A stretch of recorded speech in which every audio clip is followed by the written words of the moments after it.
Hello সবাই, তোমরা নিশ্চয়ই দেখে বুঝতে পারছো এটা একটা ভর্তা হবে। তো কিসের ভর্তা আমি তোমাদের কাছে সেটাই শেয়ার করবো আজকে। তার আগে বলি, তোমরা যারা কলা একদমই পছন্দ করো না, যে কোনোভাবেই তোমরা কলা খেতে চাচ্ছ না, এই ভিডিওটা শুধু তোমাদের জন্য। এরকম কলা ভর্তাটা তুমি একবার খেলে বারবার আমার মতো কলা ভর্তার ফ্যান হয়ে যাবে। আমিও কিন্তু কলা ভর্তাটা একদমই পছন্দ করতাম না। চলো এবার কিভাবে কলা ভর্তাটা বানাতে হবে সেটাই আমি তোমাদের কাছে শেয়ার করি। প্রথমে আমি 4টা কলা নিয়ে নিয়েছি। কলাগুলোকে এভাবে সুন্দর করে ছোট ছোট পিস করে কেটে নিয়েছি। কলাগুলো সিদ্ধ করার জন্য আমি এখানে কড়াইতে কিছুটা জল নিয়ে নিয়েছি, আর জলের ভিতরে দিয়ে দিচ্ছি লবণ আর হলুদ গুঁড়ো কিছুটা। হলুদ আর লবণ মিক্সড করা হয়ে গেলে আমি এখানে কলাগুলো দিয়ে দিব।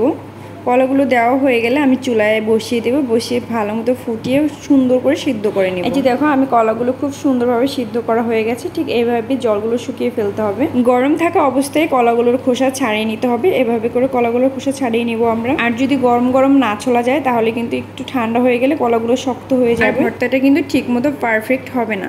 এই যে আমার খোসা ছাড়ানো হয়ে গেছে, আর গরম গরমই কিন্তু ভর্তাটা মাখতে হবে, নয়তো ভর্তাটা কিন্তু শক্ত হয়ে যেতে পারে। যে কোনো ভর্তা বানানোর ক্ষেত্রেই কিন্তু মাখাটা বেশ ইম্পর্টেন্ট, কারণ আপনি মাখাটা যত ভালোভাবে মাখতে পারবেন আপনার ভর্তাটা ততটাই টেস্টি হবে। তাই যতটা সম্ভব উল্টিয়ে পাল্টিয়ে খুব সুন্দরভাবে মেখে নেবেন ভর্তাটা। আর আমি এখানে ভর্তাটা মাখার জন্য নিয়ে নিয়েছি পেঁয়াজ, রসুন, কাঁচা লঙ্কা, পরিমাণ মতো লবণ, তেল, এগুলো দিয়ে খুব সুন্দরভাবে ভর্তাটা মেখে নিতে হবে। আর এই ভর্তাটা মাখতে কিন্তু আপনার বেশি কিছু প্রয়োজন হবে না, জাস্ট আপনার ঘরে থাকা অল্প কিছু উপকরণ দিয়ে আপনি ভর্তাটা তৈরি করে ফেলতে পারেন। আর এখানে কিন্তু আপনারা ধনিয়া পাতাটা ইউজ করতে পারেন, আর আমি এখানে ইউজ করিনি, আমার বাসায় ধনিয়া পাতা ছিল না। তাই কলা ভর্তার পাশাপাশি আমি কিন্তু আরও একটা ভর্তা বানিয়েছিলাম, আর সেটা হচ্ছে ডিম ভর্তা। কলা ভর্তার সাথে ডিম ভর্তা কিন্তু সেই জমে যায়।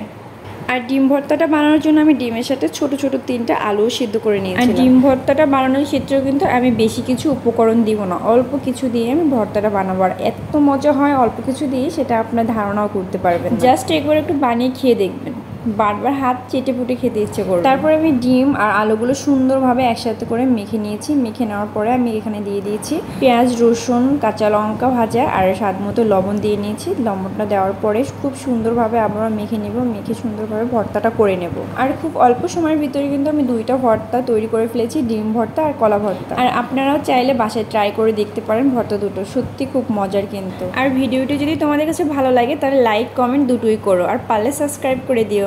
বাই, সবাই ভালো থেকো।